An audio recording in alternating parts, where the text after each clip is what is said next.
Selamat malam, selamat datang di Mata Najwa. Saya Najwa Shihab, tuan rumah Mata Najwa. Bangsa ini terus berurusan dengan masalah akut, problem-problem yang terus berulang dan tak pernah susut. Bukan cuma korupsi yang terus saja terjadi, juga masalah banjir yang datang berkali-kali. Apalagi kalau menyangkut banjir di Jakarta, urusannya bisa kapiran hingga entah kemana. Bencana rutin yang menjengkelkan dari zaman kompeni tak tertuntaskan, kita tak berkutik entah sampai kapan. Masihkah ada solusi untuk banjir di ibu kota? Ataukah kita lebih baik pasrah begitu saja? Inilah Mata Najwa, sengkarut banjir ibu kota.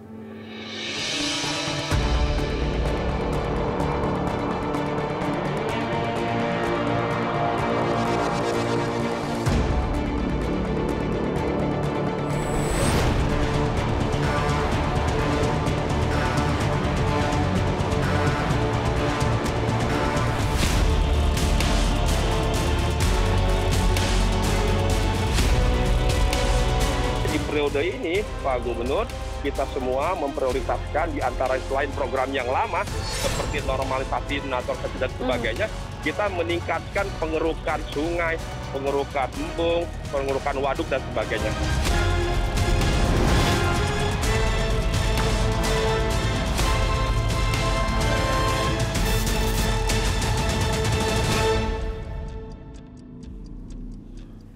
Banjir melanda Jakarta Sabtu 20 Februari lalu. 113 RW terendam dan menyebabkan sekitar 3.000-an orang mengungsi. Lagi-lagi ibu kota jadi sorotan. Soal teknis hingga politis jadi perbincangan. Sudah hadir di studio Mata Najwa Wakil Gubernur DKI Jakarta Riza Patria dan pakar tata air yang juga staf khusus Menteri PUPR Firdaus Ali. Selamat malam Bang Riza, selamat malam Pak Firdaus. Malam Najwa, Assalamualaikum. Waalaikumsalam warahmatullahi wabarakatuh. Terima kasih sudah hadir di Mata Najwa. Saya ingin ke Pak Wagub dulu. Pak Wagub, jadi apa saja evaluasi internal Pemprov atas banjir kemarin? Yang pertama, penyebab banjir di Jakarta itu disebabkan karena curah hujan yang tinggi ya. Kalau kita melihat data ada 226 ya. Padahal kapasitas kemampuan kita kurang lebih antara 50 sampai 100. Kemudian yang kedua ya, hujan yang turun dari daerah-daerah penyangga, banjir kiriman memberikan kontribusi besar. Setidaknya lebih dari 50% kontribusi air yang datang dari luar Jakarta masuk ke Jakarta. Kalau kita belajar seperti yang disampaikan Pak Presiden. Spesifiknya dari mana Pak Bang Ariza? Banjir kiriman yang Anda sebutkan itu spesifiknya dari mana? Kalau kita bicara daerah hulu kan ada beberapa nih. Ya ada beberapa. Yang paling banyak tahun ini dari Depok. Di samping daerah lainnya. Ya. Okay. Itulah sebabnya kenapa Kemang begitu banjir. Karena melewati Kali Krukut. Ya, itulah sebabnya beberapa titik seperti Kemang banjirnya melebihi. Jadi namun demikian harus dicatat bahwa prestasi tahun ini adalah kalau kita melihat pada data, luas air tergenang hanya 4 km dibandingkan tahun 1156, tahun sebelum 2015 281, 2013 240, 2007 455 dan seterusnya. Padahal kalau kita bandingkan dengan curah hujannya tinggi, itu artinya kemampuan kita mengendalikan tinggi berhasil. Jadi Nana judulnya salah, harusnya prestasi DKI mengendalikan banjir. Prestasi DKI? Prestasi DKI karena hanya dalam 1 hari DKI bisa mengatasi banjir. Dibandingkan tahun sebelumnya 4 hari, 7 hari, 7 hari, Bang Ariza, sebentar saya tertarik. Jadi Anda tidak melihat ada sengkarut yang menyelimuti persoalan banjir di ibu kota? Jadi begini Nana, sumber banjir itu ada 3. Pertama hujan lokal, banjir kiriman, dan banjir rob. Dan Jakarta kebetulan givennya sebagai provinsi yang berada di bawah. Tapi kami sekalipun berada di dataran yang rendah, kami mampu mengendalikan banjir. Kita lihat beberapa daerah lainnya. Ya. Padahal di daerah lainnya kalau kita lihat data ya, maaf nih, Kalsel, Jakarta, Jawa Barat, Semarang, dan lainnya. Hanya Jakarta yang bisa mengatasi banjir dalam waktu 1 hari. Yang lainnya 3 hari, 10 hari, bahkan ada yang sampai 17 hari belum selesai. Jadi kita harus bijak mengatakan apakah Jakarta berhasil apa tidak. Kemudian korban jiwa juga begitu. Kemudian yang lainnya, jumlah pengungsi juga lokasinya hanya 44 dibandingkan sebelumnya 269, 409, 1.200 dan sebagainya. Begitu juga jumlah pengungsi sebelumnya 36.000, 45.000, 90.000 dan seterusnya. Jadi marilah kita bicara berdasarkan data dan fakta. Jadi, bahwa di periode ini kita berhasil mengatasi. Jadi harusnya judul Mata Najwanya prestasi. Karena air lebih cepat surut, pengungsi berkurang, respon aparat lebih cepat, itu yang tadi Anda katakan ukuran-ukurannya. Oke, Anda pasti bilang prestasi, orang Anda yang mengerjakan. Karenanya saya mengundang pakar tata air dan juga staf khusus Menteri PUPR ukurannya apa? Bisakah kemudian dikatakan ini prestasi seperti tadi klaimnya Pak Wakil Gubernur? Najwa, saya tentunya menghargai apa yang dikerjakan oleh Pemprov DKI Jakarta. Artinya kalau dia mengatakan Pemprov DKI Jakarta tidak bekerja, sebetulnya mereka bekerja. Ya, tetapi kemudian ketika kita dihadapkan kembali dengan bencana, pertanyaan yang timbul adalah apakah kerja dan kinerja Pemprov DKI Jakarta itu adalah sesuai dengan ekspektasi dan sesuai dengan janji yang dijanjikan. Ukurnya simpel sekali, ya, bahwa Pak Anies mengatakan bahwa targetnya dia 6 jam itu akan menyelesaikan genangan. Ya, tetapi kan kita lihat di Kemang itu ya jam 3 sore saya lewat hari Sabtu itu kondisinya masih sangat parah sekali. Jadi sudah lebih dari 8 jam. Oke, jadi menurut Anda ukuran yang harus digunakan publik untuk menilai apakah ini prestasi atau tidak, salah satunya dari janji yang pernah dilontarkan. Ya. Yang pertama itu, yang dikatakan 6 jam tetapi tidak tercapai. Ya. Apalagi Pak Firdaus? Kemudian tentunya daerah yang selama ini nggak tergenang, ya kan mereka berharap mereka tidak akan mengalami genang lagi. Tapi kan saya dengar studionya Trans justru tergenang, belum pernah kejadian setahu saya ya. Jalan tol JOR itu tidak pernah tergenang sejak dia dibangun. Ya kita lihat, disaksikan kebetulan di depan rumah saya ya, itu kan kasihan ya kendaraan. Jadi ukuran-ukuran yang disampaikan oleh Pak Wagub tadi sah saja. Kenapa? Karena memang ya klaim dari ini. Tapi yang menilai kan adalah pihak luar. Dalam hal ini saya sebagai akademisi maupun kemudian ya kebetulan saya membantu Pak Basuki di Kementerian PUPR, kita pasti objektif. Kenapa? Karena bagaimanapun tugas dan tanggung jawab kita pasti membantu Jakarta. Kenapa? Karena itu ibu kota negara kesatuan Republik Indonesia. Oke, saya ingin Pak Wagub untuk menanggapi. Kalau ukurannya itu dari janji yang pernah kelontarkan. Janji kami Pak Gubernur 6 jam dihitung setelah hujan reda dan banjir kiriman selesai. Setelah kita lihat fakta data, setelah hujan selesai tidak sampai 6 jam. Termasuk yang di Kemang, setelah banjir kiriman yang masuk dari Depok melalui banjir Krukut, itu selesai jam 19, jam 23 sudah surut. Jadi kami bicara fakta dan data. Jadi tolong dipahami, ukurannya adalah setelah hujan selesai dan banjir kiriman selesai. Jadi itu faktanya. Kemudian apa? Terkait di JOR, umpamanya studio, kita lihat memang ada beberapa titik yang memang tergenang. Itu disebabkan ada bangunan-bangunan pekerjaan konstruksi di pinggir tol. Itu yang menyebabkan. Itulah sebabnya mengatasi banjir perlu kerjasama yang baik. Tidak hanya Pemprov sendiri tapi daerah penyangga termasuk pemerintah pusat. Kami terima kasih selama ini kerjasama dengan pemerintah daerah lainnya termasuk pemerintah pusat PUPR Pak Basuki sangat baik. Sehingga kita bisa mengatasi ini lebih baik lagi dari tahun-tahun sebelumnya. Kemudian juga masalah banjir tidak bisa. Kami sudah minta menghubungi Jasa Marga, ke depan Jasa Marga harus ikut bertanggung jawab. Membuat olakan-olakan sumur resapan, sudah diatur dalam Pergub 20 tahun 2013.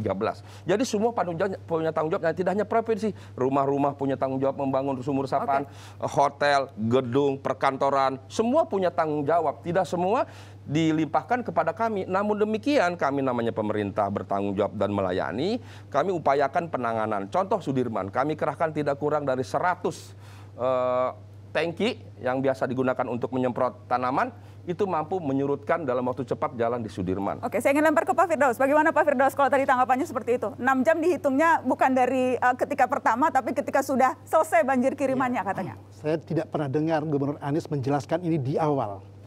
Ini dijelaskan setelah kejadian. Kan publik kan tidak, kalau dari awal dikatakan bahwa saya berjanji 6 jam itu akan selesai setelah banjir kiriman selesai. Nggak pernah, ini baru belakangan diklaim. Ini harus diakui jujur, saya objektif orangnya ya. Najwa, saya tinggal di daerah selatan, di Tanjung Barat Indah. Sepengetahuan saya belum pernah mengalami banjir di komplek perumahan saya, dan baru kali ini saya mengalami. Dan saya termasuk selama ini daerah saya bebas banjir. Dan itu apa? Maksudnya Anda mau menunjukkan bahwa yang tadinya tidak pernah banjir, sekarang banjir. Ya. Apa kaitannya dengan apa yang sudah atau tidak atau belum dilakukan oleh Kenapa? Karena klaim DKI selalu mengatakan bahwa mereka berhasil mengurangi titik banjir. Tapi mereka lupa, titik genangan baru muncul. Ya, kenapa muncul? Ya tadi saya katakan, bisa karena pekerjaan konstruksi, bisa karena turun muka tanah. Ini kan nggak pernah di-highlight oleh Gubernur DKI Jakarta. Selalu dikatakan bahwa kami berhasil mengurangi ini titik genangan, tapi titik genangan baru yang muncul. Coba Pak Riza, bisa nggak menunjukkan ke saya di mana yang terdatanya gitu kan? Kenapa? Kita punya fenomena land subsidence di Jakarta. Ya, titik baru yang muncul tadi itu merupakan titik krusial yang juga harus ditangani. Jadi akan fair mengatakan bahwa kami berhasil mengurangi titik genangan lama, titik genangan baru yang muncul sekian, sehingga ini tantangan kita bersama. Bagaimana Pak? Jadi kalau kita jawab, saya ingin menjelaskan lagi sekali lagi soal 6 jam. Itu sudah sampaikan Pak Anies beberapa kali. Silakan dilihat pembicaraan itu 6 jam setelah, tidak mungkin 6 jam setelah hujan turun. Oh, turunnya aja berjam-jam hujan. Kan begitu. Bisa setengah hari. Ya, tapi koreksi ini diberikan oleh Anies setelah kejadian. Kemudian sebelumnya disampaikan dalam rapat-rapat kami dengan Forkopimda juga dijelaskan. Kemudian yang kedua, kenapa daerah-daerah tadi yang sebelumnya tidak? Karena tadi curah hujan di daerah Depok itu melebihi kapasitas, ya, termasuk di Jakarta. Sehingga banjir kiriman dari Depok melalui KRI Cimanggis itu besar sekali. Itulah kenapa selatan, termasuk rumah Bang Firdaus, termasuk Tran, itu banjir, yang sebelum tidak banjir. Jadi sekali lagi, mengatasi banjir itu tidak bisa parsial. Itulah sebabnya semua program kita laksanakan. Normalisasi, pengurukan sungai, codetan, olekan, sumur resapan, ruang tukar hijau, termasuk Nana yang paling penting adalah seperti yang disampaikan Pak Jokowi. 2012 Pak Presiden menyampaikan ketika menjadi gubernur, menyelesaikan banjir di Jakarta tidak cukup sekedar melebarkan sungai, tapi harus diselesaikan di hulu. Apa itu? Dicegah di hulu dengan membuat waduk. Alhamdulillah Pak Basuki sekarang membuat waduk, insya Allah akhir tahun nanti selesai, waduk Cimahi dan waduk Sukamahi, Ciawi. Namun demikian itu baru memberikan kontribusi sebanyak 11%. Jadi masih perlu waduk-waduk lain yang kita buat termasuk di Depok ke depan. Ini menarik karena kita akan bahas soal normalisasi sejauh apa, karena saya tahu normalisasi itu urusan dua pihak, pemerintah pusat, PUPR, urusannya juga Pemprov. Mana nih, siapa yang sudah mengerjakan apa?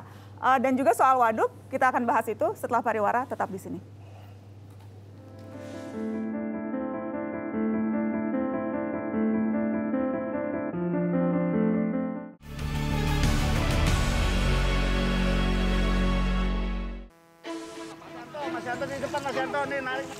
Banjir yang melanda sebagian wilayah Jakarta terus mengguyur sejak Jumat malam hingga Sabtu pagi.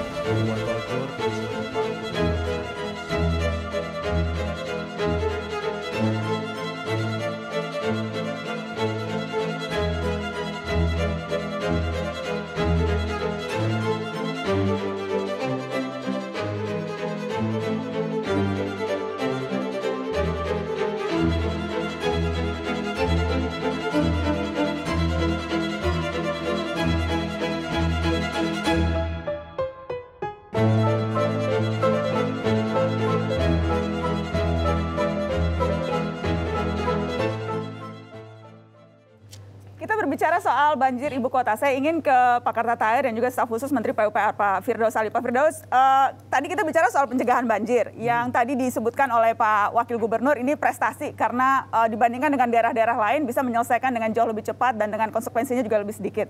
Tapi kalau kita bicara misalnya soal pencegahannya, tadi penanggulangannya, apakah Anda melihat pemerintah Provinsi DKI Jakarta sudah mengambil langkah-langkah antisipatif yang sifatnya extraordinary begitu, karena kan tadi curah hujannya juga luar biasa atau ekstrim. Penilaian Anda? Oke Nana, jadi gini, biarkan yang menilai publik. Nanti kalau saya menilai nanti ya ada namanya membenturkan antara pemerintah pusat dengan pemerintah DKI Jakarta. Kenapa? Bagaimanapun DKI ibu kota bagian dari pemerintahan kita. Tapi saya lihat gini, bahwa pengendalian banjir itu memang kita mulai dari hulu. Ya, dan ini menjadi tugasnya pemerintah pusat bersama dengan pemerintah daerah di hulu. Salah satu upaya yang kita lakukan itu adalah membangun ya tadi waduk dry dam, yaitu adalah waduk Ciawi dan Sukamahi. Ini untuk menggantikan vegetasi yang sudah hilang, fungsi resapan yang sudah hilang. Dengan adanya waduk ini kita bisa menahan totalnya nanti kira-kira 8,2 juta meter kubik air yang kita delay masuk ke Jakarta. Ya. Di hilir dari waduk tadi, yaitu Bogor, kemudian Depok, itu merupakan ya tanggung jawab pemerintah pusat bersama daerah. Dan masuk ke DKI Jakarta juga pemerintah pusat bersama DKI Jakarta. Nah, salah satu yang menjadi concern kita adalah pasca banjir 2007, 2012, 2013, ya lanjut ke tahun lalu adalah kita ingin memperbesar kapasitas angkut badan air kita, yaitu dengan normalisasi. Di samping tadi kita bikin bendungan ya. Pak Riza benar tadi bahwa dikendalikan di hulu, tetapi di hilir hulu tetap bebannya besar. Sehingga menormalisasi kali badan air itu kewajiban yang nggak akan mungkin bisa dipisahkan. Artinya apa? Memperlebar, memperdalam, ya Ini untuk apa? Untuk mempercepat air mengalir ke laut secepat mungkin. Dan kalau kita bicara spesifik itu, normalisasi, kan porsinya kan, saya tahu porsinya pembebasan lahannya di DKI, tapi kemudian pengerjaannya di pusat. Nah, tahun 2013 ke 2017, target kita kan 33,69 km di Ciliwung. Ya, dan kita berharap bisa kita selesaikan di akhir tahun 2019. Tetapi sampai 2017 terhenti. Dari 33,6 targetnya tahun 2013 2017 bukan sampai 19. Ya, 33,69 kilo itu kita hanya berhasil menyelesaikan 16 kilo. Kenapa? Gubernur Anies memutuskan untuk tidak melakukan normalisasi di Ciliwung. Sejak 2017. 2017. Jadi terhenti proyek itu. 2018 tidak ada, 19 tidak ada, 20 tidak ada. Nah, akan dimulai kembali 2021. Mungkin Gubernur Anies mulai sadar bahwa diksi yang dia bangun dengan cara misalkan membuat naturalisasi terbentur dengan fakta realita di lapangan, sehingga kemudian beliau, saya ingat Pak Riza datang ke PUPR bahwa sepertinya kita akan teruskan ini kita apa namanya. Dan itu fatal menurut Anda berhenti di 2017? Pasti fatal. Kenapa? Karena tidak mungkin. Jadi gini, Joa ya, banjir itu adalah teori antrian. Apabila air masuk ke badan air, kalau badan airnya kecil, dia pasti meluber kemana-mana. Makanya kemudian kita lebarkan, kita perdalam, sehingga dia cepat mengalir ke laut. Jangan pernah menahan air di daratan. Jadi sekali lagi saya ingin koreksi Gubernur Anies ya, dengan naturalisasinya. Berkali-kali videonya viral di mana-mana kan. Kita tahan air selama mungkin, jangan sampai melawan sunatullah, air itu dibuang ke laut. Menahan air, saya kasih contoh ilustrasi ya. 100 meter kubik saja kita tahan 1 jam, itu ada kira-kira 8,1 juta air yang harus dicarikan ruangnya. Kalau 6 jam kita tahan, butuh ruang kira-kira 81 juta meter meter kubik. Kira-kira 5.100 hektar yang tergenang dalam kedalaman 1 meter. Apakah ini yang diinginkan dalam konsep naturalisasi Anies? Saya pikir salah. Bagaimana Pak Wakil Gubernur? Jadi yang pertama, Nana, program yang dilakukan oleh Pemda itu banyak sekali, termasuk normalisasi. Pak Gubernur tidak pernah kami memberhentikan program normalisasi. Terbukti dengan ini anggaran. Kalau ini saya koreksi. Jadi kita luruskan enggak, saya koreksi. Karena saya ada di pihak akademisi dan saya juga di pemerintah bahwa normalisasi Kali Ciliwung terhenti, titik, udah selesai. Begini, faktanya begini. Kita tidak pernah memberhentikan program normalisasi. Buktinya apa? Tugas kami membebaskan lahan. Ini anggarannya jelas ada. 2018 kami anggarkan 1,8, 2019 1 triliun 83, 2020 781 miliar. Ini bukti tugas kami membebaskan lahan. Tugas kementerian adalah membangun sirvel. Itu kan anggaran. Saya ingin tahu serapannya berapa banyak? Serapannya, Nana, ini rata-rata di atas 90 kecuali 2020 ya. Ini anggarannya terserap kurang lebih 80%. Tapi yang lain di atas 90. Kok berbeda dengan data saya ya Pak? Nih Nana, coba lihat. Berbeda dengan data saya. Ini data yang saya dapat ketika Pansus Banjir DKI Jakarta mengundang Kepala Dinas SDA. Di tahun 2018 total dananya 4 triliun, penyerapannya cuma 2,4 triliun. Di 2019 3,3 triliun, penyerapannya cuma 2,1 triliun. Jadi berbeda nih. Enggak, jauh Nana. Ini Kepala Dinas Anda yang bicara. Ya boleh, nanti kita lihat. Di datanya. Ini kan saya dapat dari SDA. Ini data bukan dari saya bikin. Ini dari SDA. Anggaran kita, lihat anggaran Jakarta. Tidak pernah serapan kita di bawah 50% dari gubernur-gubernur sebelumnya. Baik, tapi kemudian kalau kita yang kedua, spesifik normalisasi, Pak Wagub. Bicara normalisasi. Kita kan bicara spesifik normalisasi. Ini saya ingin melihat gambar. Pak Firdaus, ini program normalisasi.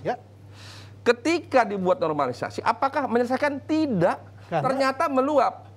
Karena memang belum selesai barangnya. Bukan belum selesai, kan begini. Diksi narasi ini harus saya luruskan. Karena barangnya belum jadi, sehingga dia nggak bisa dialirkan ke laut. Begini, ini contoh sederhana. Itulah sebabnya yang paling betul siapa? Pak Jokowi. 2012 Pak Jokowi menyampaikan banjir tidak bisa diselesaikan di Jakarta dengan cara melebarkan sungai.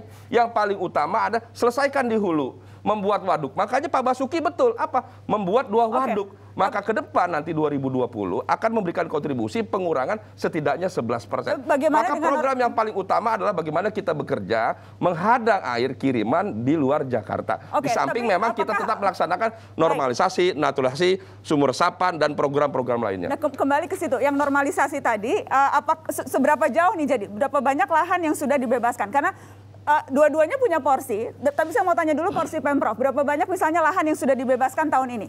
Tahun ini setidaknya kurang lebih 40 bidang yang kita bebaskan, Nana. Memang pekerjaan di Jakarta ini yang paling masalah adalah pembebasan lahan. Jadi kalau kita cerdas, Nana, dari sekian cara, senjata mana yang paling utama kita gunakan adalah menghadang di hulu. Karena membedah hulu hanya membuat waduk. Membuat waduk, pembebasan lahannya tidak bermasalah dibandingkan di Jakarta, Pak Firdaus. Beda di situ. Contoh, program pemerintah pusat, Codetan Kali Ciliwung, sejak kapan? Sejak 2013. Belum selesai. Kenapa? Karena bermasalah di pengadilan. Itulah kita kan negara hukum. Kita memberikan kesempatan semua melakukan gugatan. Baik. Namun demikian yang paling utama seperti yang disampaikan Pak Jokowi, hadang di hulu dan dibuat waduk seperti yang dibuat oleh Pak Basuki. Saya harus break, tapi saya ingin lempar ke Pak Firdaus Ali dulu. Bagaimana? Bagaimana pertanyaannya? Ya, tadi dikatakan bahwa persoalan utamanya adalah pembebasan lahan. Saya tahu kemudian waduk yang juga merupakan porsi dari pemerintah pusat, itu juga terhalang hal yang sama, pembebasan lahan. Karena kalau kita bicara targetnya kan seharusnya sudah selesai tahun lalu nih, waduk yang dibikin oleh PUPR. Memang benar apa yang dikatakan lahan jadi krusial, namanya isu ya. Tetapi sekali lagi, kita kembali ke masalah normalisasi. Ya, bahwa tadi Pak Wagub mengatakan bahwa kita sudah membebaskan lahan, tapi kan tidak dikatakan spesifik di mana. Padahal kan katakan aja di Ciliwung kami udah bebaskan dan silakan pemerintah pusat kerjakan. Tapi kan ini termasuk situ dan lain sebagainya lahan tadi. Jadi penjelasan Pak Wagub tadi itu mengambang. Saya kan kita fokus sekarang bagaimana normalisasi Ciliwung. Kenapa? Karena itu sungai utama yang masuk ke wilayah DKI Jakarta, yang masuk ke jantung ibu kota. Jadi kalau 17 kilo yang baru kita selesaikan dari 33,69, ini menunjukkan artinya bahwa pemerintah DKI Jakarta tidak melakukan extraordinary ketika kita mengalami situasi yang extraordinary. Simpel saja. Oke. Jadi sederhana, Nana, menjawabnya. Kita harus break. Setelah pariwara kita akan lanjutkan. Karena saya juga ada catatan dari rapat Pansus Banjir DPRD 12 Oktober. Tahun 2020 pengadaan tanah sekitar 781 miliar terbagi dua bagian. Untuk kali dan sungai 500 miliar, untuk waduk sekitar 200 miliar. Yang baru terserap di pengadaan tanah untuk kali sungai baru sekitar 60 miliar. Sementara di waduk yang baru terserapnya 25 miliar. Ini adalah hasil rapat Pansus DPRD DKI Jakarta 12 Oktober 2020. Kita akan berbincang dengan mantan ketua pansusnya untuk mencari tahu lebih jauh tentang ini setelah pariwara.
Ya teman-teman, yang jelas ini bukan kali pertama Mata Najwa membahas banjir di ibu kota. Pemimpin silih berganti, namun persoalan banjir rasanya tak kunjung teratasi. Apa yang kurang dari program penanganan banjir selama ini?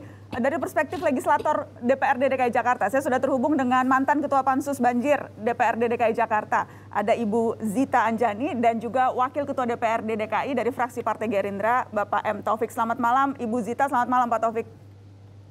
Selamat malam Mbak Nana. Saya ingin ke Ibu Zita dulu. Saya membaca hasil rekomendasi Pansus DPRD DKI Jakarta yang di situ salah satunya menyebut menemukan kebijakan dalam penanggulangan banjir yang dilakukan pemerintah provinsi belum serius dan belum fokus. Nah, saya ingin tanya, apa landasan Pansus menyebut Pemprov tidak serius dan tidak fokus? Ya, jadi kalau kita lihat mengenai fakta banjir, sekali lagi saya mau tekankan isu banjir ini jangan sampai kita masuk ke ranah politis. Karena sebenarnya untuk menangani banjir itu ilmiah atau saintifik. Kalau kita mau melihat fakta banjir 2020, 2021 itu kan yang sangat besar dan dirasakan oleh banyak warga DKI Jakarta. Itu saya tidak sepakat kalau alasannya hanya karena curah hujan. Karena curah hujan ini sudah terjadi bukan hanya tahun lalu, bahkan 10-20 tahun lalu anomali cuaca hujan itu sudah terjadi. Dan bukan hanya di Indonesia terjadinya, bukan hanya di Jakarta, tapi ini menjadi fenomena global yang kita sebut dengan global warming. Jadi kalau kita mau tahu alasannya kenapa Jakarta bisa banjir, itu paling tidak ada 3. Yang pertama adalah masalah lingkungan. Masalah lingkungan ini banyak sekali, ada pencemaran limbah, ekstraksi air tanah, makanya tanah kita, muka tanahnya turun, lalu pemanasan global, lalu yang paling penting adalah ini perubahan pemanfaatan lahan. Baik, Bu Zita, mohon maaf saya harus potong karena saya tidak ingin kita masuk penyebabnya karena tadi kita sudah bahas di awal. Pertanyaan saya kenapa kemudian Pansus sampai menilai Pemprov ini tidak fokus dan tidak serius? Apa ukurannya sampai Pansus bilang seperti itu? Ya, baik.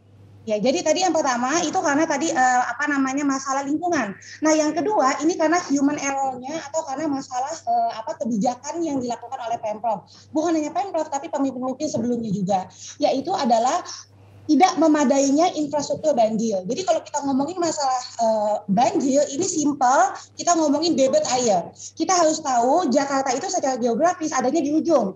Bahwa air hujan yang datang itu tidak hanya lokal, tapi juga ada kiriman dan juga ada dari laut. Nah, kita harus tahu berapa debit air yang data terakhir menyatakan bahwa kapasitas sungai di Jakarta hanya bisa menampung 950 meter kubik per detik. Ini dari 3 jenis air yang masuk ya. Sedangkan Bu Zita, banjir yang masuk itu 2.100 sampai 2.650 meter kubik per detik. Jadi sudah lebih dari 3 kali lipatnya. Dan bagaimana porsi pemerintah provinsi? Anda belum menjawab pertanyaan saya. Kenapa kemudian sampai pada kesimpulan tidak fokus, tidak serius? Kenapa? Ya karena tadi kalau kita ngomong masalah penanganan di level Pemprov, tentunya harus ada perbaikan infrastruktur banjir, yaitu bagaimana kita bisa menampung debit air yang masuk. Nah, pembenahan infrastruktur banjir inilah yang menjadi tanggung jawab Pemprov, yaitu salah satunya adalah yang paling utama pelebaran sungai. Yang kedua adalah penambahan jumlah waduk, lalu penambahan jumlah embung, dan juga drainase yang kita sebut dengan SDW ya, sungai, drainase, embung, dan juga waduk. Dan itu semua menurut Anda belum diupayakan maksimal oleh Pemprov, itu poinnya? Betul. Betul. Baik. Saya ingin lempar ke Pak Taufik. Pak Taufik, sependapat tidak dengan penilaian itu bahwa pemerintah dipakai dengan ukuran tadi, berbagai program yang seharusnya bisa dilakukan belum dilakukan karenanya dinilai tidak fokus dan tidak berkomitmen? Anda sependapat dengan itu? Enggak lah. Saya kira gini ya, kalau mengukur itu, mengukur dari yang terdampak banjir itu. Tahun 2021 yang terdampak itu hanya kurang lebih 200 RT dari 3.070 RT. Ini yang saya kira harus dihargai oleh semua pihak. Tadi Pak Wakil Gubernur mengatakan curutnya 1 hari. Itu harus dihargai juga oleh semua pihak, bandingkan dengan yang lalu-lalu. Artinya apa? Ketika yang terdampak sedikit, maka ada yang dilakukan oleh Pemda DKI. Bahwa ini belum maksimal karena menurut saya harusnya 3 pihak. Pertama kota periferi Jakarta, mulai Depok, Kabupaten Bogor, Kota Bogor, kemudian pemerintah pusat dan pemerintah DKI. Kenapa? Karena Ciliwung nih Pak Staf Ahli Menteri, Ciliwung sama Krukut itu bukan punya DKI. Itu kalinya PUPR. Dan Krukut sepanjang 30 km itu belum pernah juga dinormalisasi oleh PUPR. Jadi akibatnya apa? Dampaknya kan di Jakarta. Ketika dia banjir Jakarta, maka dipersalahkan aja Jakarta. Padahal saya kira duduk bareng aja. Bagaimana caranya supaya air yang mengalir sampai ke hilir itu lebih sedikit. Maka harusnya dibangun embung, waduk di pinggir-pinggir kali Ciliwung dan kali Krukut. Yang kemarin Kemang itu karena kali Krukut. Di Depok tinggi. Nana, saya kira kita harus berpikir objektif bahwa yang terdampak tahun ini jauh lebih sedikit berbanding tahun sebelumnya. 200 RW dari 30.070 RW.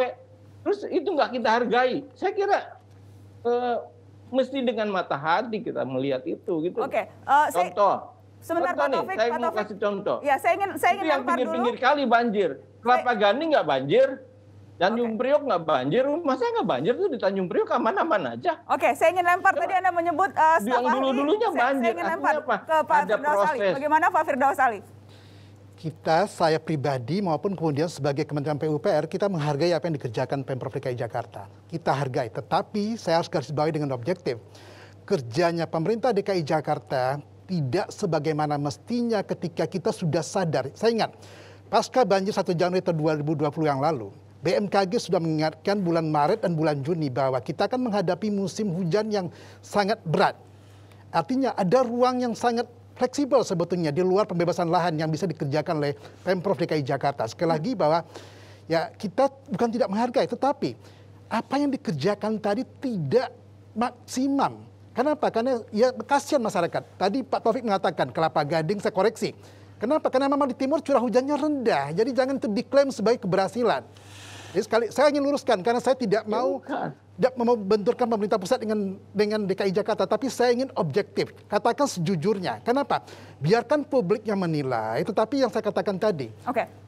Najwa, saya mengingatkan tahun 2017, waktu Anies baru naik jadi gubernur, saya mengatakan jumlah pompa di DKI Jakarta, baik yang stasioner maupun yang mobile, harus ditambah 3 kali lipat. Alhamdulillah hari ini tidak bertambah signifikan. Total debit pompa kita, Pak Riza cek dengan Dinas SDA, totalnya cuma 530 meter kubik per detik, kalaupun semuanya berfungsi. Padahal debit yang kita handle 1000. Dan itu alhamdulillah Pak, apa Anda... Ya, saya mensyukuri. Saya kan mensyukuri apa yang dilakukan oleh Pemprov DKI Jakarta gitu. Baik, saya ingin sebelum ditanggapi Bang Ariza, saya ingin lempar lagi ke Mbak Zita. Mbak Zita, kalau tadi Pak Taufik katakan seharusnya ukurannya adalah melihat mana yang terdampak. Jadi ukuran yang dipakai oleh Pansus ketika mengatakan bahwa ini masih jauh dari target begitu yang diharapkan, itu apa saja? Apa ukuran konkretnya? Apakah misalnya memakai ukuran anggaran atau yang mana nih? Baik, Mbak Nana, kalau kita ngomongin masalah banjir tadi, kalau semua pihak mempunyai indikator masing-masing, misalnya tahun lalu genangan, tahun ini surutnya 6 jam, itu nggak akan pernah selesai masalah banjir. Karena sekali lagi masalah banjir itu ilmiah. Yang harus menjadi patokan kita adalah debit air yang bisa ditampung oleh DKI Jakarta. Ya, saya juga agak lucu nih Pak Taufik kalau agak nggak setuju dengan pernyataan Pansus Banjir, karena Pak Taufik juga salah satu anggota Pansus Banjir, yang dimana pembahasan-pembahasan kita disepakati dan diparipurnakan disetujui oleh semua anggota DPRD. Jadi agak lucu juga kalau misalnya hal ini berbeda. Jadi Mbak Nana sekali lagi, patokannya adalah tidak bisa bikin patokannya 6 jam surut, patokannya jumlah genangan, tidak. Patokannya keberhasilan Pemprov apakah bisa mengurangi menambah debit yang bisa ditampung oleh DKI Jakarta. Faktanya sampai hari ini debit yang bisa ditampung hanya 950 milimeter kubik per detik, dan hujan yang datang tiap tahun, dan saya bisa kalau kita lihat datanya tahun depan bahkan 2-3 tahun lagi itu 2.100 sampai 2.650. Jadi itu sudah 3 kali lipat dari kapasitas yang ada. Jadi kalau kita mau ngomongin banjir ya pasti akan banjir lagi kalau misalnya keberhasilan Pemprov karena ada gelombang lumpur lalu cepat, itu bagus, tapi bukan menjadi takaran apakah berhasil atau tidak menangani banjir, karena yang bisa kita hitung adalah debitnya tadi. Debit berapa yang bisa ditampung oleh DKI Jakarta. Oke, saya ingin lempar ke Pak Taufik sebelum saya break. Singkat ditanggapi Pak Taufik, Anda anggota Pansus juga, tapi kemudian Anda tidak sependapat dengan hasil rekomendasi Pansus? Gini, bukan. Kalau saya mengukur itu dari dampak. Yang terdampak mau dibangun ini bahayanya Mbak Nana kalau semuanya punya besar, interpretasi ya masing-masing. susah. Yang terdampak itu sekarang faktanya lebih sedikit dari tahun lalu. Misalnya sekarang yang terdampak hanya di tahun lalu 390. Jadi kan berkurang, makin hari makin berkurang. Nah kalau itu berkurang maka ada upaya yang dilakukan. Ini yang saya kira kita harus jujur ngelihat banjir, ngelihat apa? Kan ngelihat yang terdampak, bukan ngelihat apa-apanya gitu loh. Mau debit airnya tinggi, kalau bisa mungkin Pak Taufik kurang terdampak aktif ikut di rapat pansus banjir, jadi nggak menyimak, karena kita secara ilmiah kita sudah sepakati yang bisa mengukur adalah debatnya, debat yang masuk air ke Jakarta berapa, nah itulah yang kita sepakati untuk menjadi tolak ukurnya. Baik. Kalau kita ngomongin masalah dampak, ada 4 anak dan 1 laki-laki yang meninggal pada banjir kali ini, itu juga dampak yang sangat signifikan. Oke, kita terima kasih sudah bergabung di Mata Najwa. Cuma 5, yang lalu lebih banyak yang meninggal. Oke. Ya ini kalau kita ngomongin yang lalu-lalu nggak akan pernah selesai, dan sekali lagi masalah banjir ini selalu dikaitkan dengan politis. Oke. Sebenarnya masalah banjir ini tadi kita harus hitung debitnya berapa yang masuk dan yang bisa ditampung berapa. Mengukur itu pakai angka. Baik. Kita kalau mengukur pakai angka. Banjir itu soal terdampak. Berapa banyak orang terdampak, berapa kilometer terdampak. Ya itu versinya terdampak. Pak Taufik itu kalau yang terdampak tadi. Bukan versinya, ini faktanya. Oke. Pak Taufik, saya rasa kita perdebatan pansus banjir sudah selesai di DPRD. Jadi kalau misalnya kita masih berdebat, ini bukan soal perdebatan pansus banjir, soal faktanya. Baik, kalau begitu kita break dulu, dan terima kasih sudah bergabung di Mata Najwa malam ini 2 legislator dari DPRD DKI Jakarta. Kita akan kembali sesaat lagi, dan masih dengan judul Sengkarut Banjir Ibu Kota, walaupun tadi diprotes judulnya, tapi rasanya kalau mendengarkan perdebatan tadi, rasanya pas kok judulnya Sengkarut Banjir Ibu Kota. Kembali sesaat lagi.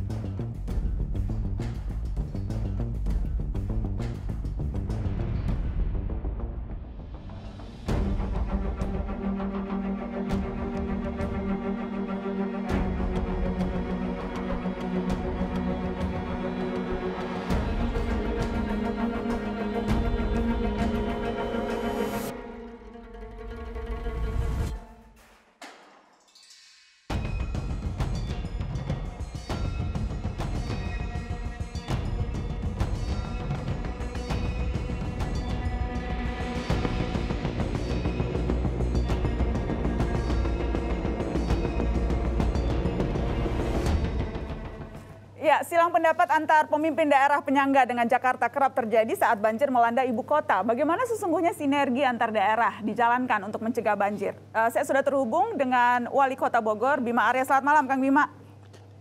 Selamat malam, Nana. Kang Bima, banjir kemarin sempat juga ada nuansa, wah ini salah satunya sebabnya karena banjir kiriman dari hulu, walaupun yang disebut Depok, tapi kemudian saya membaca Anda juga sempat bereaksi tuh, sempat agak marah begitu karena dituduh menjadi penyebab banjir di ibu kota, betul tidak? Setiap ada banjir besar, pasti isu kiriman ini naik gitu. Ini harus saya luruskan, ini bukan soal saling menyalahkan, tapi agar semua paham secara proporsional. Hulu ke hilir itu panjang, mulai dari kabupaten, ada Kota Bogor, ada Depok, dan juga ada Jakarta gitu. Jadi kalau soal kiriman yang harus dipahami adalah porsi kiriman ini berapa. Ingat, Jakarta ada 13 sungai, Ciliwung hanyalah salah satunya, itu poin pertama. Yang kedua adalah ketika Jakarta kemarin banjirnya cukup besar, di Katulampa penunjuk ketinggian itu baru siaga 3. Artinya volume dari hulunya tidak besar. Artinya apa? 2 kemungkinannya. Curah hujannya lebih tinggi di Jakarta atau pengelolaannya di Jakarta yang belum maksimal. Jadi yang ngirim itu bukan Bogor, yang ngirim itu Tuhan. Nah sekarang yang nerimanya siap nggak menerima kiriman dari Tuhan? Kira-kira gitu, Dana. Oke. Bagaimana Pak Wagub? Jadi yang pertama, seperti sudah Kiri sampaikan, sumber air banjir itu ada 3. 1 hujan lokal, ya kan? 1 kiriman dari daerah-daerah sekitar Jakarta, 1 dari banjir lop. Mengatasinya beda-beda. Terkait banjir kiriman, cara mengatasinya bagaimana? Itu menjadi kewenangan pemerintah pusat. Maka dibuatlah waduk Cimahi dan Sukamahi. Pak Jokowi ketika jadi gubernur sudah betul. Tadi saya ulang lagi, tidak bisa menyelesaikan banjir dengan hanya memperlebar sungai, tapi dengan cara menghadang di hulu. Caranya apa? Bikin waduk. Untuk itu ke depan banjir yang kemarin itu disebabkan oleh tingginya curah hujan melebihi kapasitas Jakarta yang 50 sampai 100. Berapa curah hujannya? 226. Dan juga ada problem di hulu? Dan di hulu, di Depok, intensitasnya juga tinggi dan kirimannya banyak. Ke depan pemerintah pusat, Mas Ali sebagai staf ahli, pasti merekomendasikan selain di Cimahi dan di Ciawi, perlu juga dibangun di Depok. Supaya teman-teman saudara kita di Depok tidak kebanjiran dan juga tidak kirim. Singkatnya sederhana, dihadang di hulu. Kerjasama kami dengan Mas Bima di Bogor, dengan semuanya, Depok, Tangerang, selama ini sangat baik. Dengan pemerintah pusat, Pak Jokowi telah mengeluarkan Perpres Perpres 60 tahun 2020 terkait penanganan banjir, lingkungan, sampah dan sebagainya. Saya ingin lempar ke Kang Bima. Tadi dikatakan bahwa selama ini koordinasinya sudah baik begitu. Apakah Anda juga sependapat? Bagaimana Anda melihat upaya DKI menggandeng dan berkolaborasi dengan daerah sekitar nih untuk bersama-sama mengatasi banjir? Nana dan Pak Wagub, tanggal 10 November saya mengarungi Ciliwung dari Bogor, transit Depok Semalam, kemudian ke Jakarta. Kita menemukan 184 titik pembuangan sampah. Ini di surat yang kami kirimkan ke Pak Gubernur, saya yakin Pak Wagub sudah terima ini ya. Ini ada foto-fotonya, ada dokumennya. 184 titik. Yang dari Bogor sampai Depok itu cuma 34. Sisanya 150 itu dari Depok sampai Jakarta. Kita melihat timbunan sampah, kemudian pemukiman liar dan lain-lain. Yang dikatakan Pak Wagub betul. Bukan hanya otoritas Jakarta, ini ada Kementerian Lingkungan Hidup, ada PUPR di sana, ada Kementerian Kesehatan juga di sana. Nah, pertanyaannya adalah, apakah mungkin misalnya DKI Jakarta memberikan komitmen yang lebih besar daripada yang selama ini? Karena Pak Anies sering sampaikan, persoalan di hulu, persoalan bersama-sama. Kita ingin sekali Pak Wagub apabila komitmen itu direalisasikan. Dalam catatan kita memang bantuan provinsi itu ada, tapi sempat vakum 2017, 2016 nggak ada. Tahun lalu pun tidak ada. Dan tahun ini kita belum mendapatkan sinyal komitmen dari Provinsi Jakarta memberikan bantuan untuk di hulu ini seperti apa. Kita perlu bantuan untuk kolam retensi, untuk sumur sapan, ya, untuk pengelolaan sampah dan lain-lain. Jadi saya kira itu ya, kita ingin tunggu komitmen teman-teman di Jakarta untuk memberesi sama-sama hulunya bersama-sama dengan kementerian. Jadi Mas Bima, surat yang dikirimkan terkait Kali Ciliwung itu menjadi kewenangan daripada pemerintah pusat. Idealnya nanti ke depan Mas Bima bikin surat lagi, tujukan kepada Kementerian PUPR. Tapi kemudian yang kedua, dulu, Kang Bima kirim suratnya ke siapa? Ke Gubernur DKI. Ke Gubernur DKI. Sudah diterima suratnya. Salah alamat jadi. Salah alamat. Salah alamat Kang Bima katanya. Bukan salah alamat. Gini, sebentar saja lah. Pemerintah DKI Jakarta kerjasama dengan daerah penyangga. Jadi begini ya. Tadi terkait komitmen. DKI menyiapkan tidak kurang dari 257 eskavator. 485 dump truck, mungkin ini provinsi paling banyak alat beratnya. Dan ini dikerahkan setiap hari dari pagi sampai sore. Mulai ke depan, minggu depan, kita akan 2 shift dari jam 6 pagi sampai jam 10 malam. Untuk apa? Termasuk yang disampaikan Mas Bima, membersihkan sungai dan kali. Yang tadi 154 tadi itu kami bersihkan. Padahal sekalipun itu menjadi kewenangan pemerintah pusat, kita tidak ada dikotomi. Apakah ini Kali Ciliwung punya pusat, punya DKI, kali yang lain. Kami DKI tetap memberikan tanggung jawab untuk membersihkan. Sekalipun Kali Ciliwung menjadi kewenangan daripada pemerintah pusat. Jadi Mas Bima, sekalipun itu punya pemerintah pusat, kami berkomitmen memberikan bantuan. Anggaran yang kami keluarkan tidak kurang nih biaya operasional pemeliharaan itu 1 triliun setiap tahun. Untuk apa? Beli solar, bayar operator. Tadi yang ditanyakan adalah komitmen untuk membantu pemerintah daerah. Kalau itu bagaimana? Jadi begini Mbak Nana, mohon maaf di Jakarta itu dianggap anggarannya banyak. Sehingga seluruh beberapa daerah, saya tidak bilang beberapa daerah berharap ada bantuan. Kami berharap bantuan itu datang daripada pemerintah pusat, ya, kami anggaran lebih besar. Kami sendiri kekurangan dana. Untuk apa? Untuk banyak program transportasi, lingkungan, termasuk banjir. Namun demikian, kami terus memberikan upaya membantu. Yang kami bantu banyak, tidak hanya banjir, tapi juga masalah sampah, masalah ekonomi dan lain. Prinsipnya kami berkomitmen bekerja sama dengan seluruh daerah sekitar Jakarta, termasuk Bogor, karena pemerintah pusat disebut-sebut terus. Jadi ini sebetulnya tanggung jawab pemerintah pusat. Kayak gini, kan pemerintah pusat berbagi tugas dengan pemerintah daerah. Porsinya ada. Ya tadi dikatakan 13 sungai, 5 kewenangannya di DKI Jakarta, sisanya di kita. Ya kita tangani. Tetapi saya katakan tadi, Krukut kita mau normalisasi. jangan kerukut. Ciliwung aja yang merupakan komitmen yang besar sekali tidak dibebaskan lahannya. Kita bebasin loh, bukan? Kedua, enggak. Buktinya Pak Riza, jangan bantah saya lagi. Saya punya data kok. Kalau enggak kita udah kerjakan. Ini penonton banyak nih ya. Tidak ada bohongan yang saya sampaikan apa adanya ya. Jadi jangan bantah saya ya. Kedua adalah begini, Najwa ya. Buat apa ada seorang gubernur kalau dia nggak bisa melaksanakan tugas yang didelegasikan ke daerah? Ya buat apa ada? Makanya pembagian tadi itu clear sekali. Ya, maka saya kata bebaskan lahan, konstruksinya kita kerjakan.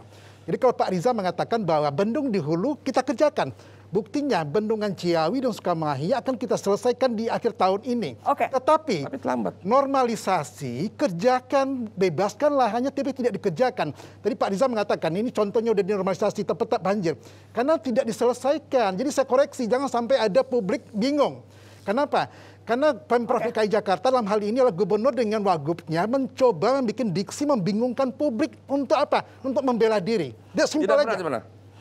Saya objektif. Kenapa? Kita kasih kesempatan Pak Riza, Anda membela diri. Kita tidak pernah membela diri. Kita bicara selalu fakta dan data. Jumlah yang meninggal, jumlah area, jumlah pengungsi, jumlah yang tergenang, semua jelas terjadi penurunan signifikan. Ini ukuran gitu. Jangan selalu menganggap program penyelesaian banjir normalisasi salah. Program banjir Pak Riza, tidak hanya normalisasi. Normalisasi ini di mana-mana kita lakukan. Iya, tapi bukan itu satu-satunya. Saya koreksi dulu. Untuk DKI, normalisasi itu untuk mengembalikan kapasitas angkut. Saya mendalami bidang ini Pak Riza. Jadi sekali lagi, Anda boleh sebagai seorang pejabat wakil gubernur, tetapi pakar-pakar tidak sendiri. Saya tidak sendiri. Yang ngomong presiden. Bukan saya yang ngomong. Bukan. Pak Jokowi yang bilang menyelesaikan banjir tidak cukup melebarkan sungai. Harus dihadang di hulu. Benar. Itulah sebabnya Pak Menteri PUPR bikin 2 waduk. Cuma masalahnya baru 2. Dan anggarannya. Normalisasi tidak mereka tunaikan. Masalahnya waduknya kan baru 2. Jadi ke depan nanti Depok kita bikin. Jadi komitmen pemerintah pusat kita berterima kasih. Namun perlu dapat dukungan. Waduk yang dianggarkan itu kan baru 1,3 triliun 2. Kalau dibikin 8 itu akan lebih memudahkan. Normalisasi Nana, ya ini sudah saya bilang, tidak menyelesaikan. Jadi sekali lagi, perlu waktu. Riza salah dalam hal ini, kenapa? Anda memilih diksi yang salah untuk menyesatkan. Begini. Globally orang tahu bahwa normalisasi itu untuk apa? Memperbesar kapasitas angkut. Jadi Nana, programnya tidak hanya normalisasi. Saya setuju itu. Tapi tidak hanya, itulah sebabnya sebagai pemimpin kita mengambil pilihan-pilihan. Membebaskan lahan di hulu lebih mudah, lebih murah, tanpa sengketa daripada di Jakarta. Itu pilihan. Pemimpin itu harus memilih yang mudah, yang cepat, yang baik bagi semua. Dan itu kita lakukan di pusat. Dan itu dilakukan oleh pemerintah DKI. Apa? Di antaranya kita melakukan program pengerukan kurang lebih 1 juta dalam 1 tahun ini. Makanya banjir reda. Program pengerukan, waduk, situ, sungai, olakan, codetan. Inilah salah satu program unggulan kami dengan gerbek lumpurnya sehingga mengurangi banjir. Sehingga korbannya hanya 5, mohon maaf. Dan hanya 4 kilo genangannya. Dan hanya 213 RW yang tergenang. Termasuk komplek menteri yang juga banjir. 113 RW yang tergenang. Kita akan kembali. Padahal curah hujannya lebih tinggi dari tahun sebelumnya. 226. Tetap di Mata Najwa.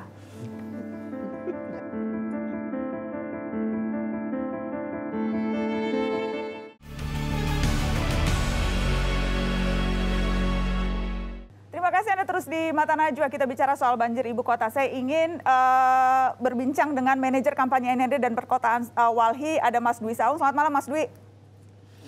Malam Mbak. Mas Dwi, yang jelas kalau kita bicara banjir ibu kota, narasinya yang kerap muncul seperti yang tadi kita saksikan begitu ya. Ada saling tuding, saling lempar kesalahan, mempertanyakan kewenangan, koordinasi yang sepertinya tidak jalan. Dari Walhi, apa ukuran kinerja yang bisa kita tuntut dari masing-masing pihak? Kita rakyat, kita ingin menuntut nih kepada pemerintah, apakah pemerintah pusat, dalam hal ini misalnya PUPR, apakah pemerintah provinsi, atau pemerintah daerah di daerah hulu, begitu ya. Apa yang bisa kita tuntut dari mereka, ukuran-ukurannya? Ya, ukurannya sebenarnya kalau untuk banjirnya ya, mampu nggak menyiapkan ya, kalau kondisi banjir memberikan pemberitahuan bakal ada banjir, menyiapkan evakuasi kemana, seperti apa tempat evakuasinya, kemudian kan ini sebenarnya kita tahu ya curah hujannya tinggi banget ya, dan itu banjir nggak bisa dihindari. Memang kalau curah hujannya sangat tinggi pasti banjir ya.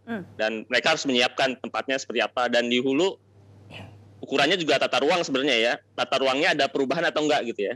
Yang dulunya daerah hijau, resapan, diganti atau enggak. Kalau misalnya sudah mulai diganti, kita sebagai masyarakat harusnya mulai protes ya. Dulu yang tempat parkir air diganti misalnya jadi bangunan masif kan.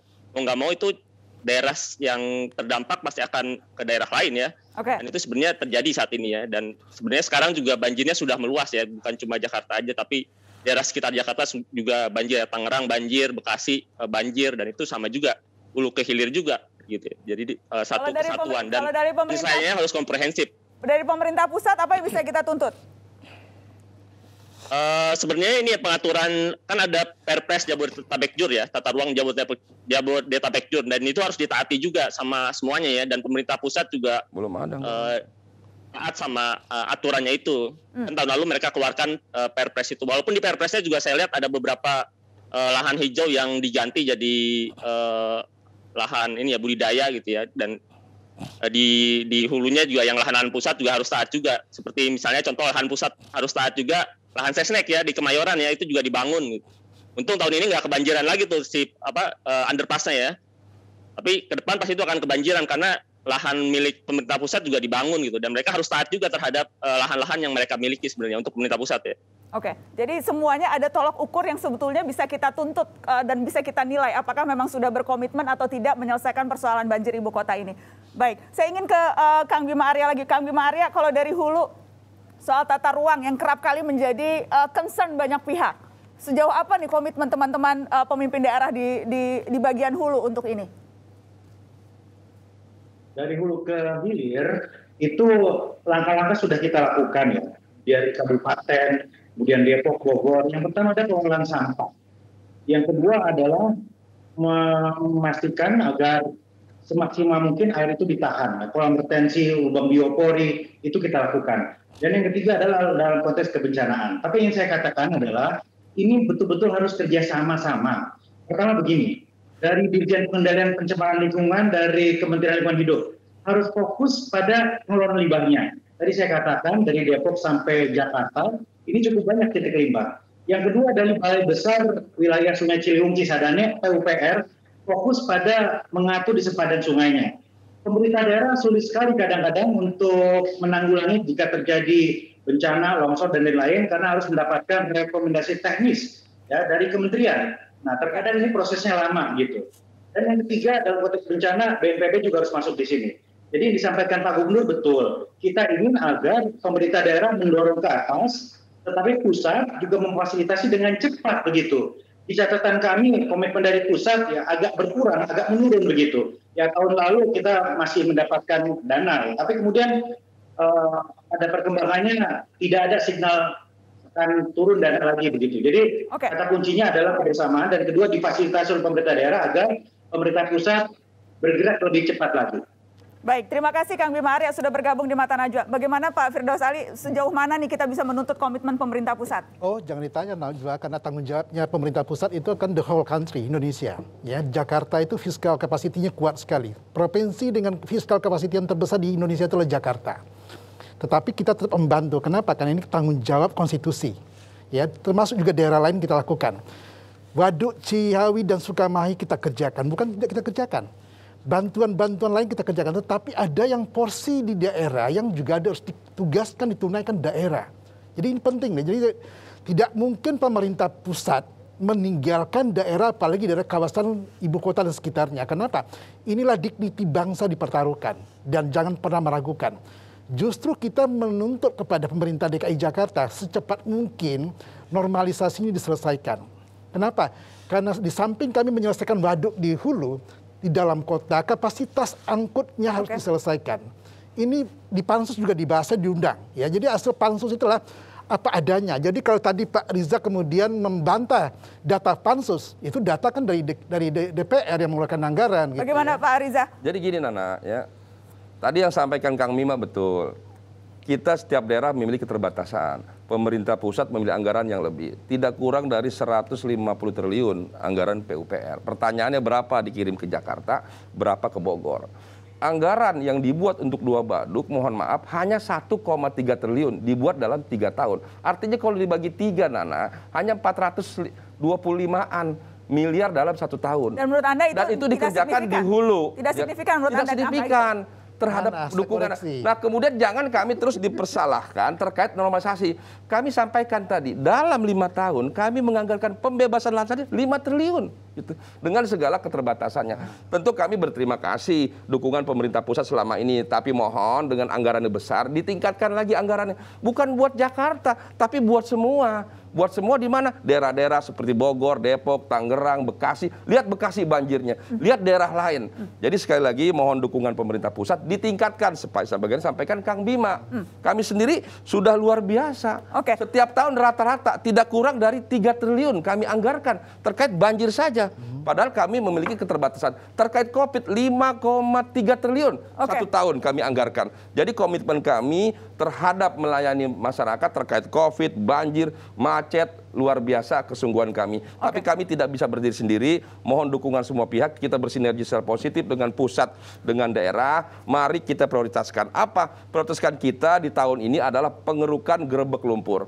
Dan kurang lebih hampir 1 juta bisa kita keruk hasilnya. Dan alhamdulillah hasilnya sebaik yang kita lihat. Makanya Nana jangan lupa judulnya diganti lagi. Prestasi Jakarta mengatasi banjir dalam 1 hari. Bang Ariza kalau mau ganti judul itu bikin acara sendiri di Humas. Acaranya Humas pemerintah Provinsi DKI Jakarta. Ini acara Nana harus koreksi. Oh enggak, kalau saya tetap ini sengkarut. Karena dari awal sampai akhir pun yang kita dengarkan ini masih persoalan sengkarut. Apakah kemudian lebih banyak porsi pusat, lebih banyak porsi daerah, hulu yang tidak mau disalahkan, bagaimana koordinasi. Jadi sekali lagi saya bersikukuh, judulnya tetap Sengkarut Banjir Ibu Kota Jakarta kembali sesaat lagi. Nanti saya tambah lagi.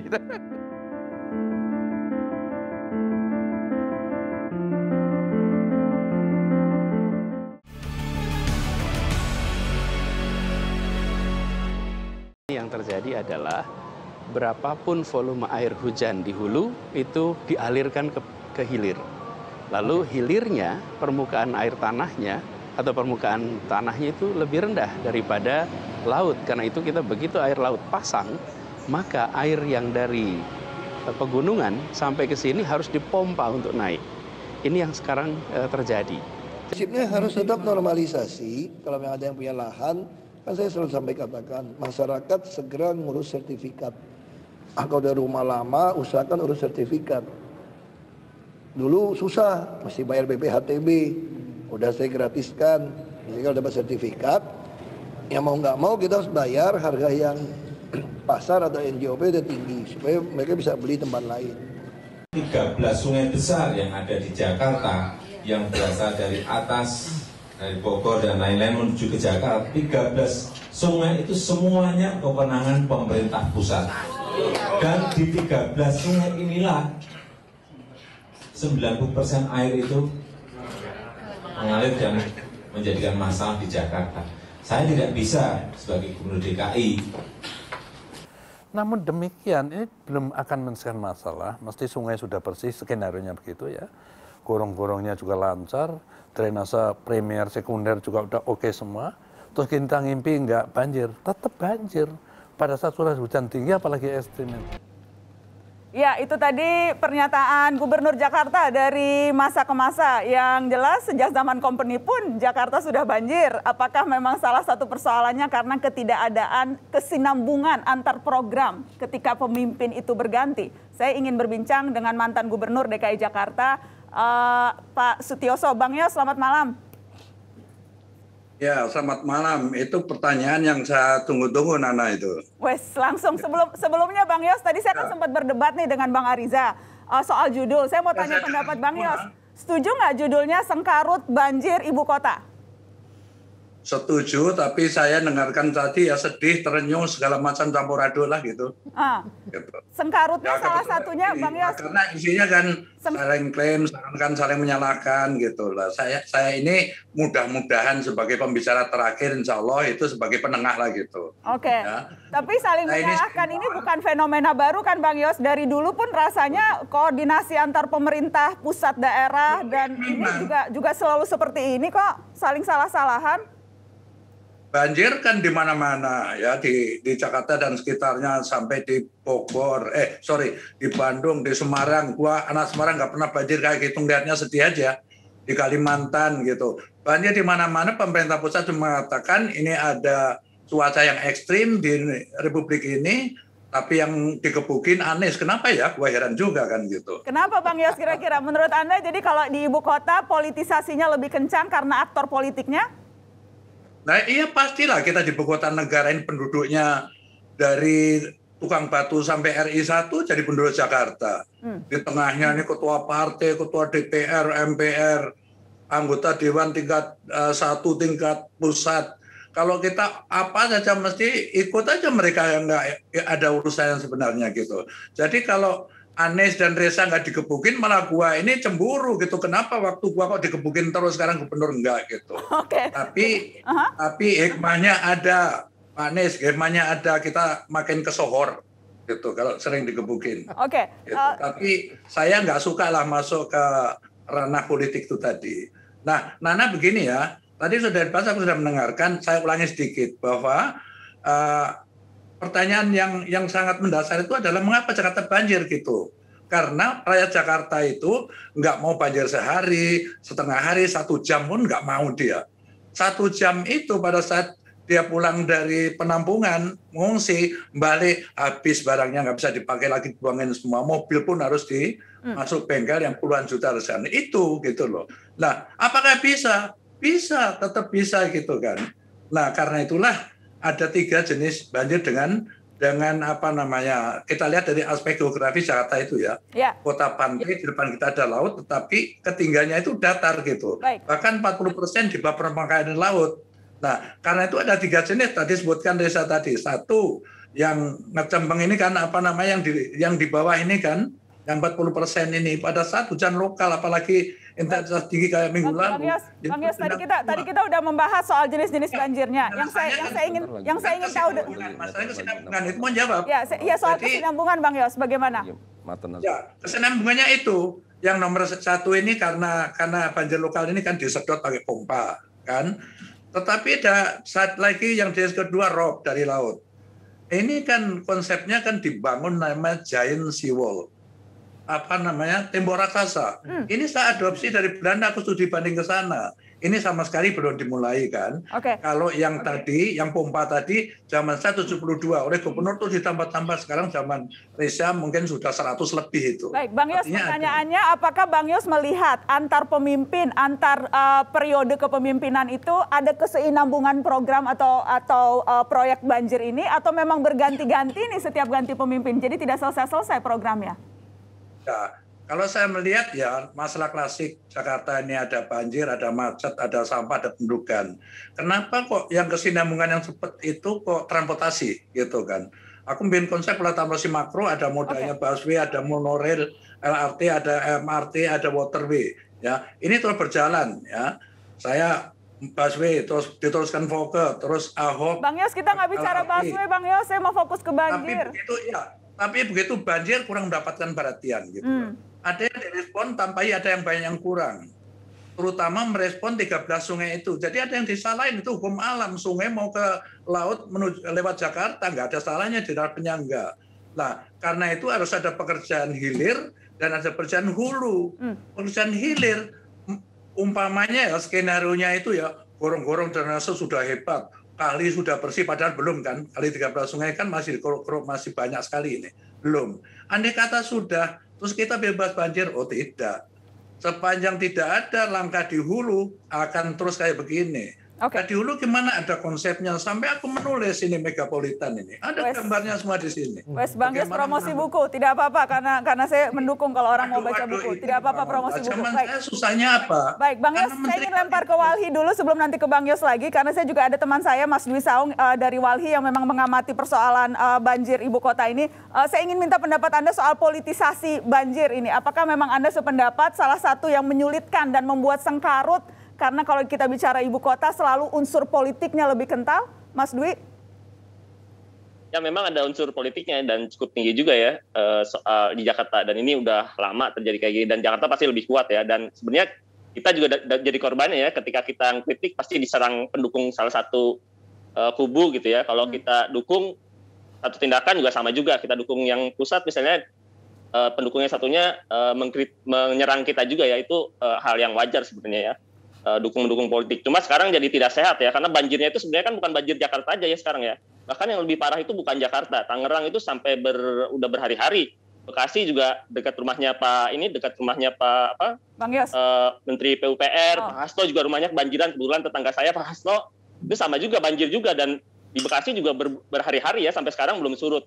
Itu jadi terabaikan. Kita jadi fokus pada politiknya di Jakarta, dan itu terjadi sekarang di sosmed, di mana-mana yang dibahas Jakarta.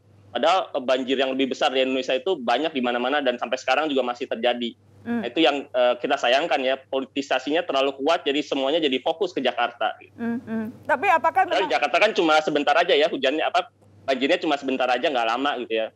Dan kalau korban kita juga sesalkan, kenapa mesti ada korban ya, itu sayang banget. Kalau bisa sebenarnya Jakarta itu bisa nggak ada korban, karena Jakarta lebih mudah informasi yang didapat ya. Di Walhi dari beberapa hari sebelum banjir sudah ada informasi akan ada hujan lebat, semua staf di Walhi dapat informasi itu. Tapi nggak tahu ya yang lain apakah dapat informasi itu, apakah pemerintah DKI memberikan informasi itu kepada orang-orang yang tinggal di daerah rawan banjir. Itu sangat kita sesalkan sampai ada terjadi korban, harusnya itu nggak terjadi ya, harusnya itu sudah diinformasikan. Gitu. Oke, kita akan lanjutkan setelah pariwara, tetap di Mata Najwa.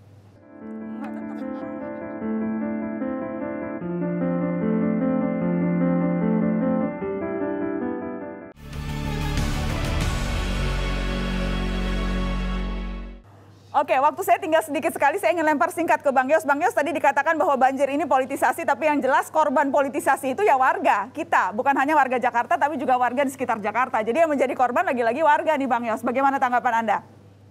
Ya itu yang saya sesalkan gitu. Sekarang ini kita fokus, korban itu sudah menderita lahir dan batin, barangnya rusak semua gitu. Kita fokus melakukan apa. Sekali lagi kan, pemerintahan DKI fokus hilir.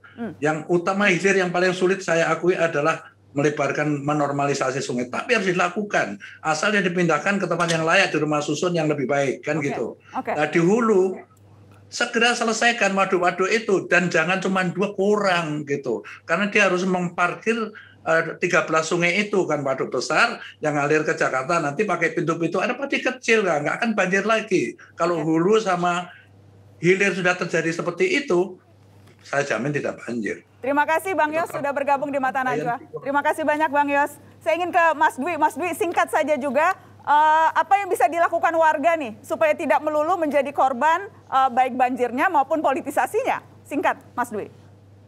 Ya, bersiap ya, warga bersiap terhadap banjir, terutama di daerah-daerah yang rawan banjir, dan selalu sekarang BMKG saya pikir cukup akurat ya prediksi cuacanya, dan angkanya juga, sebarannya juga akurat. Warga bersiap terhadap banjir. Kemudian kalau di lahan-lahan warga tidak semuanya dibangun ya, menyediakan lahan terbuka ataupun resapan. Baik. Dan harus dijaga betul-betul, termasuk di dalam komplek perumahan ya, biasanya kan suka gemes ya, ada lahan kosong mau dibangun. Kalau bisa jangan dibangun, itu disiapkan untuk lahan terbuka hijau untuk penyerapan air. Terima kasih Mas Dwi. Pesan saya buat warga. Terima kasih, salam untuk teman-teman Walhi. Bang Ariza, singkat saja, singkat. Jadi Pak Anies telah mengeluarkan ini nota dinas terkait kesiapsiagaan. Kami apel siaga, membuat simulasi, membuat buku. Pak Gubernur langsung memimpin dalam rangka pengendalian, tidak kurang dari 16.000 aparat kami hadirkan. Ada 1.013 pompa kita hadirkan dan berkolaborasi dengan masyarakat. Jadi prestasi DKI adalah prestasi kita bersama. Aparat dari Pemprov, TNI, Polri, LSM, NGO, pemerintah pusat, pemerintah daerah, dan seluruh masyarakat bekerja sama. Alhamdulillah Jakarta berhasil mengendalikan banjir dalam waktu 1 hari. Jadi judulnya dirubah, prestasi DKI mengendalikan banjir dipolitisasi. Mudah-mudahan ke depan warga Jakarta jangan lagi kita berpolitik, kita atasi banjir bersama-sama karena ini kepentingan kita bersama. Silakan Pak Firdaus. Saya senang dengan Pak Wagub tadi menghimbau jangan politisasi banjir. Ya, sebetulnya ini himbauan saya juga sama sebetulnya untuk Gubernur Anies. Kenapa? Dari awal dia yang mempolitisasi banjir ketika dia running jadi gubernur. Pesan saya sekarang buat Pemprov DKI Jakarta, fokus aja, tidak usah banyak bicara. Kerjakan seperti bagaimana Menteri Basuki bekerja, seperti yang Bang Yos katakan tadi. Ya. Dan tunaikan apa yang merupakan kewajiban Pemprov DKI Jakarta. Saya yakin DKI Jakarta tidak akan lama lagi juga tidak akan menangisi musiman yang datang ini. Begitu Nana. Terima kasih sudah hadir di Mata Najwa. tidak pernah politisasi, justru menggunakan banjir dan berprestasi 1 hari selesai. Oke, baik. Terima kasih sudah hadir di Mata Najwa malam ini, Bang Ariza. Terima kasih Pak Firdaus sudah hadir dan terima kasih kepada semua narasumber saya yang hadir. Terima kasih paling besar kepada Anda tentunya yang menyaksikan Mata Najwa. Selamat malam teman-teman, sehat terus. Assalamualaikum warahmatullahi wabarakatuh. Pak Firdaus ada apa?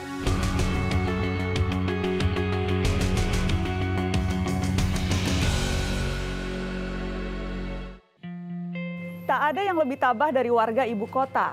Walau dihajar banjir tahunan, tetap bertahan juga. Mungkin karena terlanjur pasrah hingga tak lagi berharap, menjalani banjir sebagai takdir yang tak bisa disingkap. Hanya mengutuk saat terendam, saling serang ketika tersiram, lalu lupa saat kemarau berdentam. Ribut insignifikan yang dengan sangat mudahnya terlupakan sebab tahu tak ada yang bisa sendiri mengentaskan.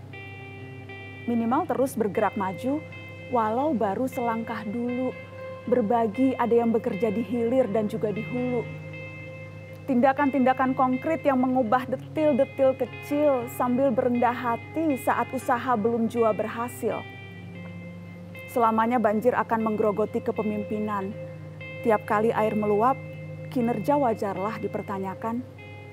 Sejak zaman kompeni, banjir terbukti tak pernah berlalu. Tak ada gunanya saling mendaku dan perang klaim melulu.